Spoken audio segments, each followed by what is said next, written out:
Computer में हमारा chapter number 8 start हो गया था और उसमें हमने कुछ जो टॉपिक थे वो 3 से 4 टॉपिक कवर किए थे इन प्रीवियस लेक्चर्स में। अगर आपने उनको मिस किया या फिर नहीं देखा है तो आप पार्ट 1 को चेक कर लीजिएगा। यहीं पे आपको प्लेलिस्ट में देखने को मिल जाएगा उस लेक्चर का लिंक, या फिर आपको वो वीडियो या फिर लाइव क्लासेस देखने को मिल जाएगी, ठीक है? तो आप प्लेलिस्ट को एक बार ज़रूर से चेकआउट कर लीजिएगा। जो भी आपके चैप्टर टॉपिक मिस हुए हो वो आपको देखने को मिल जाएगा, वहाँ से जाकर के आप उनको कवर कर सकते हो, ठीक है? तो हमारा जो टॉपिक नंबर 5 था वो था हमारा कैरेक्टर पर अर्थमेटिक ऑपरेशन, ठीक है? अर्थमेटिक ऑपरेशन जो कि हिंदी में उसको बोलती हैं अंकगणितीय ऑपरेशन, ठीक है? अंकगणितीय ऑपरेशन अगर हमको किसी कैरेक्टर पर करना है तो हम किस प्रकार से करेंगे, ठीक है? वो आपको इस कॉन्सेप्ट को इस टॉपिक के अंतर्गत समझना है, ठीक है? तो सबसे पहले अगर बात की जाए कैरेक्टर स्ट्रिंग कैरेक्टर जो आपके ऑपरेशंस होते हैं, अर्थमेटिक ऑपरेशंस होते हैं, या फिर कह लें कि जो हमारे गणितीय ऑपरेशंस होते हैं, मैथमेटिकल जितने भी ऑपरेशंस होते हैं, उनका हम लोग कैरेक्टर का यूज़ करके कैसे करेंगे, ठीक है? तो सी भाषा में कैरेक्टर पर अंकों की तरह गणितीय ऑपरेशन किए जा सकते हैं। जब किसी कैरेक्टर कांस्टेंट या वेरिएबल का किसी एक्सप्रेशन का उपयोग किया जाता है, तो जो डेटा होता है वो स्वतः इंटीजर मान में बदल जाता है। किसी कैरेक्टर को इंटीजर रूप में देखने के लिए निम्नलिखित कोड का प्रयोग किया जाता है, ठीक है? तो उस कोड के द्वारा हमें क्या पता चलता है, उस कैरेक्टर का हमको इंटीजर के रूप में हमको जो भी वैल्यू रहता है वो हमको मिल जाता है। जैसे देखो, एक कैरेक्टर टाइप का एक वेरिएबल सी एच बनाया गया है और सिंगल कोट्स के अंतर्गत वहाँ पे एक कैरेक्टर जो हमारा ए है उसको पास किया गया है, ठीक है? अब ए का मैं सबसे पहले आपको बता दूं, यहाँ पे 97 आपने देखा होगा। प्रिंट एफ हमारा फंक्शन है, ठीक है? परसेंटेज डी, ठीक है, प्रिंट करने के लिए, और ये सी एच जो हमारा वेरिएबल का नाम है उसको यहाँ पे दे दिया गया है, ठीक है, जिससे वो प्रिंट हो जाए। अब यहाँ पे लिखा गया है इसका जो आउटपुट होगा वो 97 प्राप्त होगा। अब आपको ये यहाँ पे एक डाउट हो रहा होगा कि एक्चुअल में 97 कैसे हुआ। तो अगर मैं आपको बताऊं, जो हमारा ए होता है कैरेक्टर, उसका जो आस्की वैल्यू होता है, ठीक है, ASCII, ये एक प्रकार की वैल्यू होती है, ठीक है? हर कैरेक्टर का अलग अलग होता है। तो जो हमारा ए का आस्की वैल्यू होता है वो क्या होता है, 97 होता है। और बी का कितना होता है, बी का 98 होता है, ठीक है? तो अब देखिए यहाँ पे क्या हुआ है, यहाँ पे यही हुआ है, कैरेक्टर टाइप का एक वेरिएबल बनाया गया है और जो हमारा वेरिएबल है वो क्या है, कैरेक्टर टाइप का डेटा टाइप डिक्लेयर करके सी एच एक वेरिएबल बना करके वहाँ पे सिंगल कोट्स में एक कैरेक्टर हमें ए डिक्लेयर किया है हमने, ठीक है? अब हमने इसी को प्रिंट करवाया है और जो हमारा ए कैरेक्टर होता है उसकी जो वैल्यू होती है आस्की में, ठीक है, आस्की कोड होता है, इसमें जो इसकी वैल्यू होती है वो क्या होती है, वो होती है 97, ठीक है? तो जो हमको आउटपुट रिसीव हुआ वो कितना हुआ, 97 हुआ। अभी आपको क्लियर हो गया होगा ये कॉन्सेप्ट, ठीक है? तो कैसे हुआ, कैरेक्टर ये हमारा ए क्या है, कैरेक्टर है, इसके ऊपर क्या हुआ, मैथमेटिकल कैलकुलेशन हुआ है, अंकगणितीय ऑपरेशन हुए, तभी तो हमको क्या मिला है, 97 मिला है, ठीक है? अब देखिए यहाँ पे एक नेक्स्ट दिया गया हुआ है, इंट डाटा टाइप का एक एक्स वेरिएबल डिक्लेयर किया गया है। एक्स इजकल टू यहाँ पे सिंगल कोट्स में ए माइनस सिंगल कोट्स में बी प्लस 1 दिया गया है, ठीक है? अब देखिए ए की जो वैल्यू है वो कितना है, 97 आस्क की वैल्यू, और बी की जो है आस्क की वैल्यू वो कितनी है, 98, ठीक है? अब देखिए इसको सॉल्व कीजिए, 97 माइनस 98 प्लस 1, ठीक है? अब देखो 97 में से माइनस होगा 98, या फिर इसको इस प्रकार आप कर लो, तो यहाँ पे हो जाएगा आपका -1, या फिर यहाँ पे हो जाएगा आपका +1। अब माइनस प्लस 0, ठीक है? या फिर आप दूसरी तरीके से इसको ऐसे भी कैलकुलेट कर सकते हो। ये हमारा 97 क्या है, पॉजिटिव वैल्यू है, मतलब प्लस में है, तो हमारा जो प्लस प्लस है वो ऐड हो जाएंगे आपस में सबसे पहले, ठीक है? तो 97 प्लस 1 98, 98 माइनस 98, यहाँ पे 0 हमको वैल्यू मिल गया, ठीक है? यही यहाँ पे आपको यही चीज़ दिखाया गया है और इसी का एक प्रोग्राम आपके लिए लेकर के आगे अटैच किया गया है, जिससे ये आपको कॉन्सेप्ट समझने में और इजी हो जाए, ठीक है? इस कोड में कैरेक्टर 5 और 2 को आस्की मानों में कन्वर्ट करके उसको num1 और num2, दो वेरिएबल, num1 फर्स्ट वेरिएबल का नाम है और सेकंड वेरिएबल का नाम है num2, में स्टोर किया गया है। फिर हमने इन न्यूमेरिक वेरिएबल्स का इस्तेमाल करके अंकगणितीय ऑपरेशन किया है। ठीक है, ये देखिए प्रोग्राम है, ये आपका हेडर फाइल है, यहाँ से आपका मेन फंक्शन स्टार्ट होता है। ठीक है, कैरेक्टर डेटा टाइप में एक कैर वन नाम का एक क्या किया गया है, 5 सिंगल कोट्स में एक 5 कैरेक्टर आपका डिक्लेयर किया गया है, पास किया गया है। अब इसको कन्वर्ट किया गया है आस्की मान में। तो जो हमारा ज़ीरो का या फिर कह लें कि इसका जो मान होता है वो इतना होता है, यहाँ पे दे दिया गया है। फिर इसी को क्या किया गया है, अर्थमेटिक ऑपरेशन में परफॉर्म किया गया है। सबसे पहले इसको सम किया गया है। ठीक है, सम करने के लिए नंबर 1 और नंबर 2 को दोनों को जोड़ा गया है, तभी वो सम होगा। फिर उसके बाद डिफरेंस किया गया है, मतलब आपका सब्सट्रैक्शन किया गया है।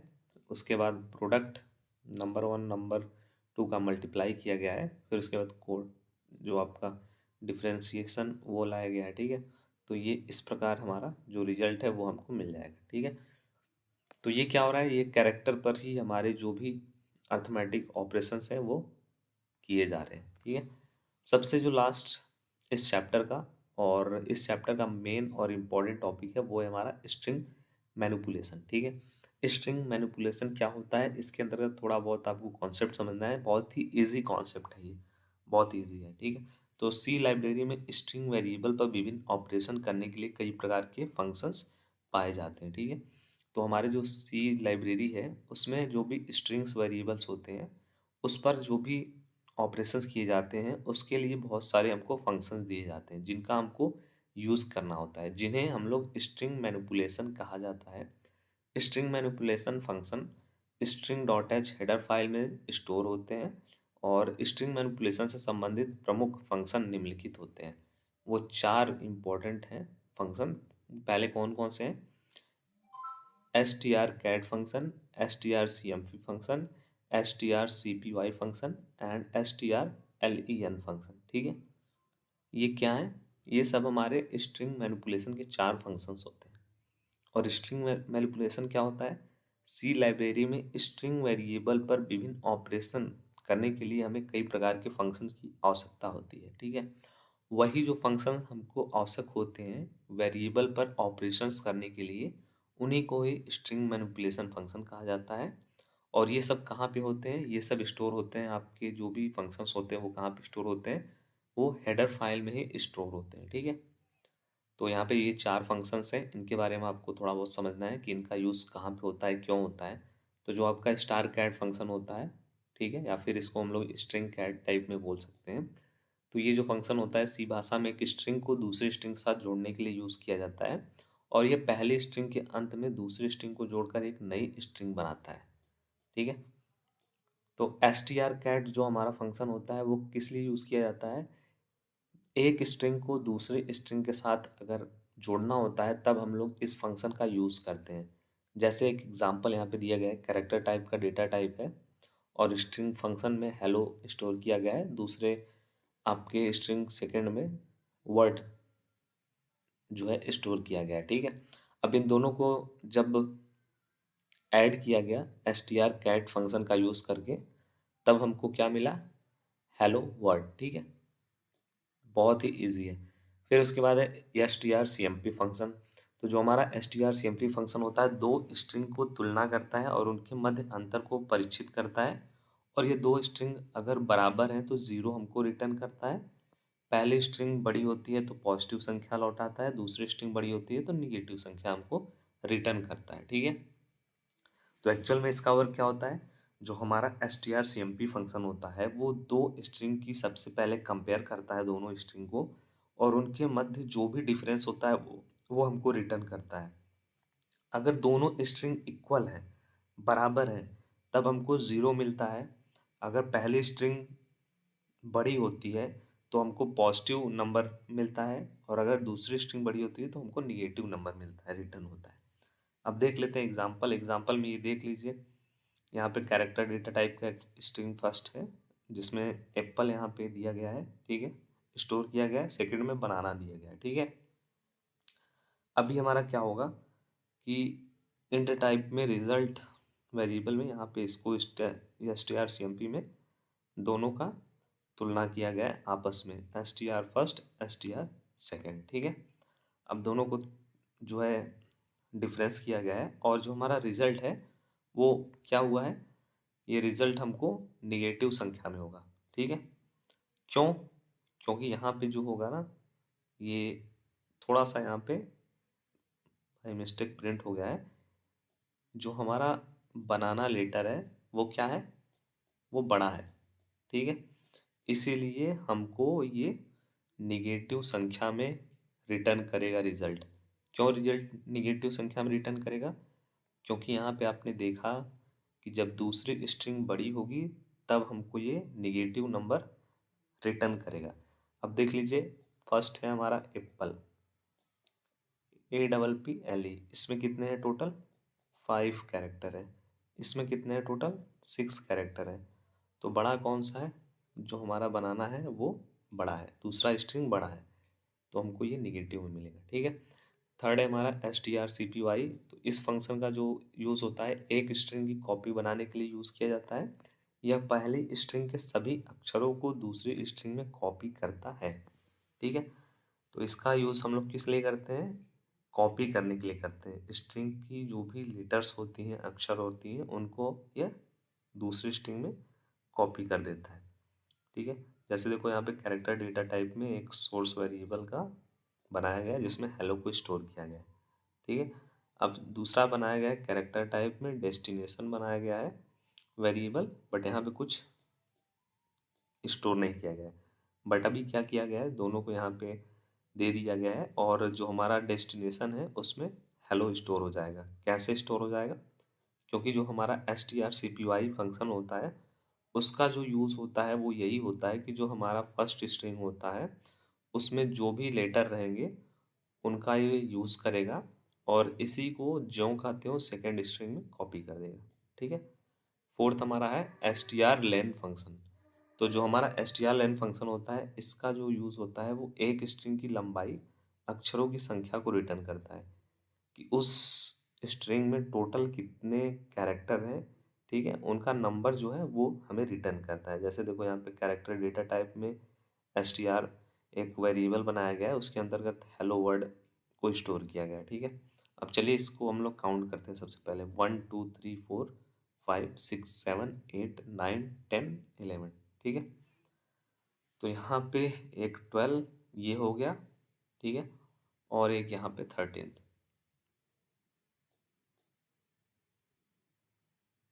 तो देख लीजिए यहाँ पे इन टाइप में लेंथ में यहाँ पे strlen फंक्शन का यूज़ किया गया है और उसके बाद यही जो हमारा str वेरिएबल है उसको इसके अंतर्गत पास कर दिया गया है और लेंथ यहाँ पे शो हो गया। ठीक है, तो strlen का जो हमारा फंक्शन है उसका यूज़ हम लोग किस लिए करते हैं? लेंथ को जानने के लिए करते हैं।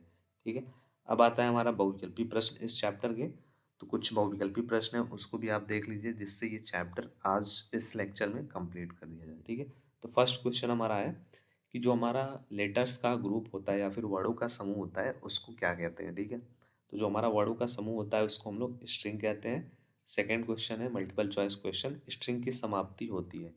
तो जो हमारा स्ट्रिंग होता है उसकी समाप्ति होती है 0 पे। ठीक है, और सी भाषा में निम्नलिखित में से कौन सा डाटा टाइप नहीं पाया जाता है? तो सी में निम्नलिखित में से कौन सा डेटा टाइप नहीं पाया जाता है? तो जो हमारा सी होता है उसमें बेसिकली स्ट्रिंग टाइप का डेटा टाइप नहीं पाया जाता है। इंट पाया जाता है, फ्लोट पाया जाता है, कैरेक्टर पाया जाता है। ठीक है, अब फोर्थ नंबर हमारा क्वेश्चन है कैरेक्टर डेटा टाइप का एक नेम वेरिएबल में विशोक, ठीक है, एक स्टोर किया गया है। नेम एरे की साइज कितनी होगी? ठीक है, विशोक इसमें स्टोर किया गया है और आपसे पूछा जा रहा है कि इसकी जो साइज है वो क्या होगी या फिर कह लें लेंथ क्या होगा इसका। ठीक है, तो काउंट सबसे पहले हम करेंगे VISHOK 2 4 6। ठीक है, बट हमारा स्टार्ट कैसे होता है? एरे एरे हमारा होता है 0 से स्टार्ट होता है। ठीक है, तो अगर ये 0 से स्टार्ट होता है तो यहाँ पे एरे की साइज हमारी कितनी होगी? 7 होगी। ठीक है, स्ट्रिंग को ग्रहण करने के लिए किस फॉर्मेट स्पेसिफायर का उपयोग किया जाता है? ठीक है, इनपुट लेने के लिए किसका यूज़ करते हैं? कॉन्सेप्ट में बहुत अच्छे से क्लियर किया था। ठीक है, स्पेसिफायर एस का हम लोग यूज़ करते हैं। ठीक है, नेक्स्ट है सेट कन्वर्जन कोड को किस चिन्ह द्वारा हम लोग डिस्प्ले करते हैं? तो हमारा जो सेट कन्वर्जन का चिन्ह होता है उसको हम लोग इस सिंबल से डिनोट करते हैं, ठीक है। नेक्स्ट है हमारा सी भाषा में एक वर्ड का प्रयोग किया जाता है पढ़ने के लिए किस फंक्शन का प्रयोग किया जाता है, ठीक है। तो पढ़ने के लिए बहुत ही सिंपल है, ये गेट्स फंक्शन का हम लोग यूज़ करते हैं, ठीक है। प्रिंट एफ, उसके बाद हमारा इसका आउटपुट क्या होगा, ठीक है। बेसिकली हमसे पूछा जा रहा है प्रिंट एफ, उसके बाद परसेंटेज दे दिया गया यहाँ पे, और इसका हमसे रिजल्ट पूछा जा रहा है कि इसका हमको रिजल्ट क्या प्राप्त होगा, ठीक है। तो इसका जो रिजल्ट होगा वो क्या होगा, इसका रिजल्ट होगा हमारा ऑप्शन नंबर बी 97, ठीक है। यहाँ पे मे बी समथिंग मिस्टेक हुआ है ए का, ठीक है। यहाँ पे ए रहना चाहिए था, या फिर यहाँ पे परसेंटेज के बाद ए रहना चाहिए था, ठीक है। तो इसकी जो वैल्यू होती है आस्की कोड में ए की जो वैल्यू होती है वो 97 होती है, ठीक है। तो यहाँ पे इसका जो रिजल्ट होगा वो 97 होगा। नेक्स्ट क्वेश्चन यहाँ पे किसी स्ट्रिंग वेरिएबल को इंट वेरिएबल में कन्वर्ट करने के लिए हम लोग किस फंक्शन का यूज़ करते हैं।